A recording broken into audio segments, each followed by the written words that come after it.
ఈ రోజు నుంచి నువ్వు వేరు, నేను వేరు. నన్ను వదిలే. హే దుర్గా, ఎప్పుడొచ్చావు? సారీ. ఎందుకు సారీ?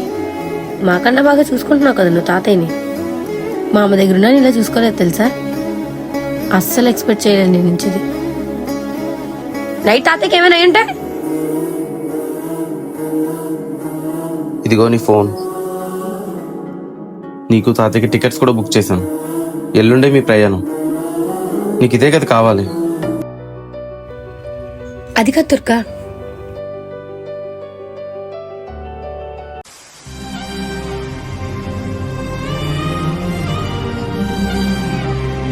ఇంతలా ద్వేషించే నువ్వు ఒక్కసారైనా కళ్ళలో చూసింటే నా ప్రేమ అర్థమయ్యేదేమో నీకు.